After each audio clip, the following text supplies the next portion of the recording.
Nova Maulani. Saat ini saya adalah mahasiswa S3 di University of Queensland di Australia. Saya ingin berbagi mengenai pengalaman saya mendapatkan beasiswa di Jerman ketika saya mengambil S2. Dari lulus S1 mengambil S2 di Jerman dan juga saat ini S3 di Australia. Berdasarkan polling di Instagram saya, Nova Maul, sebanyak 73% teman-teman ingin mendengarkan cerita saya mengenai pengalaman mendapatkan beasiswa atau pengalaman kuliah S2 di Jerman.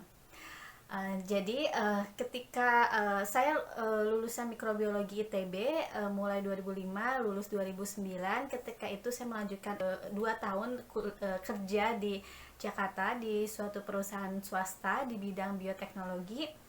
Kemudian setelah 2 tahun kerja, terus saya memutuskan untuk pindah kembali ke Bandung, ke daerah asal saya, karena mengikuti keluarga. Saat itu saya sudah berkeluarga dan suami saya di Bandung, sehingga saya mencari-cari apa yang bisa saya kerjakan. Saat itu di Bandung tidak terlalu banyak peluang pekerjaan seperti di Jakarta, sehingga saya mencari-cari apa yang bisa saya lakukan. Lalu memang saya senang saya senang akan dunia pendidikan, dan saya senang akan hal-hal yang baru, atau saya senang untuk menggeluti suatu bidang. Dan ketika saya mencari pekerjaan, saya mendapatkan informasi beasiswa di Universitas Padjadjaran di bidang ilmu lingkungan, menawarkan double degree ke Belanda.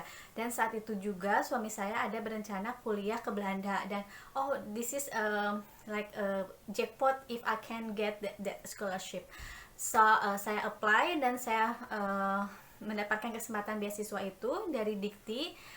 Namun untuk double degree-nya itu sendiri hanya beberapa mahasiswa yang nantinya akan disaring, dan saat itu saya tidak lolos untuk mendapatkan beasiswa double degree ke Belanda, hanya kuliah di Indonesia. Dan saat itu ketika saya sudah 1-2 semester, suami saya mengurus beasiswa sekolahnya ke Belanda, dan saat itu juga saya harus LDM, long distance marriage relationship. Dan saya merasa dan saat itu juga dari kantor suami saya tidak ada fasilitas tunjangan keluarga, sehingga saya berpikir bagaimana caranya agar saya bisa ke Eropa dengan gratis dan mendapatkan sesuatu benefit atau sesuatu yang saya bisa improve gitu. Nah, lalu saya cari beasiswa, banyak sekali beasiswa Eropa yang saya baca, saya pelajari informasinya, baca syarat-syaratnya seperti apa, hingga akhirnya saya menemukan DAAD. Dan DAAD ini pun saya tahu pertama kali tahu ada dari suami, dan juga dari teman saya yang saat itu juga sedang berburu beasiswa bersama saya. Ketika mengetahui kita nggak lulus nih ke Eropa, ke beasiswa Belanda, lalu kita nggak patah semangat, kita cari-cari banyak sekali informasi dari internet, dari teman, dan ya semua informasi itu saya kumpulkan hingga pada akhirnya suami saya berangkat. Dan ya saya apply Erasmus Mundus juga, tetapi tidak berhasil. Dan saya apply beasiswa DAAD itu 2 kali. Pertama itu beasiswa postgraduate development, tapi karena kuota yang ada dari DAAD itu sedikit, dan itu dari bagian negara berkembang lainnya, sehingga kompetisinya lebih tinggi, dan saya tidak lolos. Pada saat itu juga syaratnya lebih ketat ya, dalam artian harus pengalaman kerja 2 tahun di bidang yang berhubungan dengan development issues di negara tempat kita tinggal. Jadi saya nggak lolos, tapi saya tetap cari informasi. Pasti akan ada satu cara belajar atau kuliah di Eropa atau di luar negeri. Dari DAAD itu karena banyak sekali listnya, lalu saya mencari-cari informasi lagi, menggali lagi jenis beasiswa yang lain, hingga saya dapat informasi mengenai Sustainable Water Management atau disingkat NAWAM, NAWAM. Dan syarat, karena beasiswanya itu juga bisa terbilang baru ya, sejauh saya tahu saya adalah angkatan kedua di beasiswa di program tersebut. Dan ya, syaratnya agak sedikit tidak seketat, syaratnya banyak tetapi tidak sebanyak beasiswa EPOS. Jadi alhamdulillah saya keterima beasiswa Sustainable Water Management itu, dan saya mendapatkan beasiswa DHD full ya. Kemudian juga prosesnya nanti akan saya ceritakan detail secara teknis, namun sekarang saya akan ceritakan mengenai story singkatnya dulu. Kemudian habis itu lolos, saya bisa menyusul suami saya yang kuliah di Belanda saat itu. Jadi dan untungnya saya mendapatkan beasiswa DAD yang Nawam itu di kota atau di universitas yang memang jaraknya bisa dibilang sangat dekat dibandingkan program-program lain yang saya apply seperti Erasmus Mundus itu kan dia 2 tahun, selama 2 tahun itu kita bisa pindah-pindah sebanyak 2, 3 atau 4 universitas yang berbeda dalam 2 tahun. Dan yang program yang saya pernah apply itu negara-negaranya tuh sangat jauh dari Belanda, dan memang waktu itu saya tidak melihat negara yang terdekat di Belanda itu apa. Yang penting saya bisa ke Eropa dan saya bisa kuliah di sana dan juga bisa bersama suami di sana, walaupun mungkin nanti bakal LDM tetapi tidak sejauh Eropa Indonesia. Setidaknya kita masih dalam benua yang sama, Eropa, dan kita bisa bertemu setidaknya berapa kali dalam sebulan. Waktu itu saya belum kepikiran akan akan sejauh itu, maksudnya dalam milih Portugal, Spanyol, atau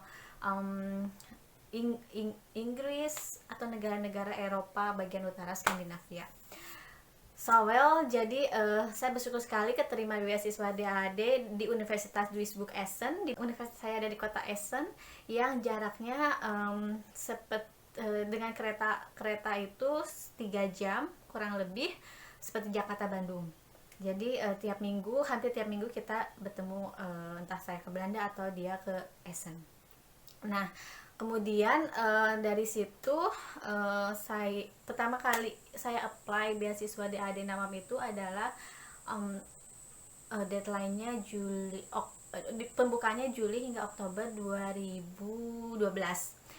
Kemudian pengumuman itu Januari akhir atau Februari 2013, dan kita memproses semua dokumen yang diperlukan untuk visa, untuk persiapan kedatangan di Jerman. Dan DAD itu sangat membantu kita dalam proses pembuatan visa yang hanya tidak lebih dari seminggu untuk proses pembuatan visa, dan itu gratis bagi peraih beasiswa DAD. Kemudian kita dapat 4 bulan kursus Jerman di Göttingen di Jerman. Itu nanti kita akan ada placement testnya. Ada placement test. Sebelum ke Jerman saya sempat kursus selama 1 atau 2 bulan mengambil basic Jerman A1, dan itu tidak intensif, seminggu 2 kali dan hanya 1 jam. Jadi hanya A11. Kemudian saya pikir waktu itu biar saya bisa setidaknya mengerti perkataan orang-orang Jerman pertama kali untuk seminggu 2 minggu di 1 bulan pertama di Jerman. Tetapi ketika saya sampai sana, saya tidak terlalu mengerti apa yang mereka bicarakan karena masih sangat basic sekali, seperti belajar kata sapaan good morning, guten morgen, hi, and perkenalan, ich heiße Nova, bla bla bla. Jadi pas placement test Gute itu secara teori saya bisa melanjutkan ke A2, tetapi saya masih kayak kayaknya saya pengen mengulang pelajaran basic Jerman dari A11 atau A12 gitu di Goethe. Tapi di Goethe itu tidak ada A12, adanya A1 dan A2 yang waktu itu kalau nggak salah.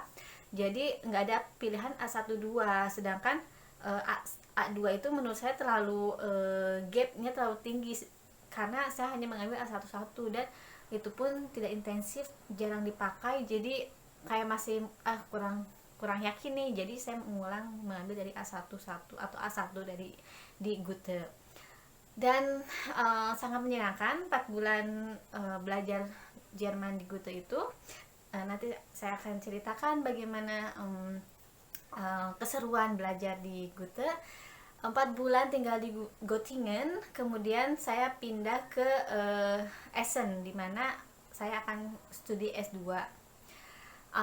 Kemudian sampai ke Essen, kita harus mengurus administrasi ke Rathaus, dan dari Goethe juga dari Goethe sangat dibantu. Kemudian pindah ke Essen, memulai perkuliahan selama 2 tahun full. Dan dari DAAD Nawam ini ada syarat untuk 3 bulan internship. Jadi saya mengambil 3 bulan internship di Jerman, dan itu sangat challenging ya untuk mendapatkan posisi internship, karena waktu itu saya merasa agak sedikit santai untuk mencari untuk mencari internship, sedangkan kita tuh seperti harus ada link atau sesuatu atau orang yang mungkin kita kenal di perusahaan itu, sedangkan saya tidak punya rekomendasi, dan mungkin juga mereka cenderung menerima orang yang bahasa Jermannya jago gitu, sedangkan saya bahasa Jermannya pas-pasan dan tidak menggunakan bahasa Jerman di perkuliahan, hanya sebagai bahasa sehari-hari, itu agak sulit. Jadi waktu itu juga saya masih mengerjakan tesis, dan akhirnya saya mendapatkan posisi di Fraunhofer Umsitz atas bantuan dari supervisor saya yang merekomendasikan saya. Dan ya, kemudian saya balik ke Indonesia setelah lulus S2. Kemudian saya sempat mencari kerja, tapi waktu itu ada satu prioritas keluarga yang saya dahulukan, sehingga saya sempat mungkin satu tahun tidak langsung kembali bekerja. Ada suatu tawaran untuk S3 di kampus saya. Ketika itu saya memprioritaskan keluarga, jadi saya pulang dulu ke Indonesia, dan ada suatu perasaan saya pengen S3 suatu saat nanti, tapi saat itu ada suatu prioritas di keluarga, sehingga saya pending dulu untuk S3. 2-3 tahun kemudian keinginan untuk sekolah itu bangkit lagi, sehingga saya mencari-cari informasi S3 di internet, dan itu juga proses yang sangat panjang dan sangat pengorbanannya sangat besar, karena memang tidak banyak ada kesempatan, tapi kompetitif sekali. Dan saya sangat bersyukur saat ini saya sedang menempuh S3, dan mungkin itu yang bisa saya sharing. Nanti saya akan lanjut dengan beasiswa DHD-nya. Terima kasih.